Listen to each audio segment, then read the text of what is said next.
শুভ দুপুর বন্ধুরা। আর দেখো খাওয়া দাওয়া নিয়ে চলে এসেছি রোজকারের মতো। দেখো আজকেও খাওয়া দাওয়া, আর আজকে কিন্তু বেশি কিছু নেই, অল্প কিছুই আছে। দেখো এখানে শুকনো লঙ্কা তেল দিয়ে ভেজেছি, আলুটা দিয়ে মুলবো। আর এখানে হচ্ছে ডিম সেদ্ধ আছে, ঠিক আছে।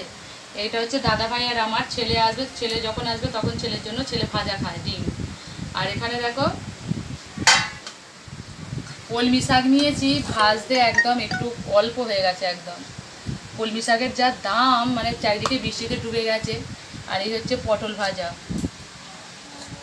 আর এখানে হচ্ছে একটু চাটনি করেছি, দাদাভাই অনেকদিন ধরে চাটনি খাবে বলছে, তো আমের আচার ছিল। বাবা কিরকম আকাশ রাখছে দেখো।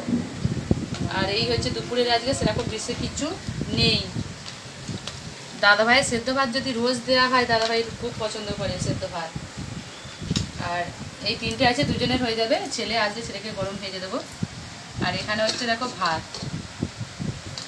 ভাতটা করেছি অনেকটা সকালেই, কিন্তু এখনও পর্যন্ত গরম গরম আছে। অনেক সকালে বলতে 9:30 বাজে তখন ভাতটা করেছি, ছেলে খেয়ে যায় সেই জন্য একটু আগেই ভাতটা করে নিই। আর এই হচ্ছে, আর দেখ প্রচণ্ড বৃষ্টি হচ্ছে, এত বৃষ্টি হচ্ছে, বৃষ্টিটা আবার চালু হয়েছে।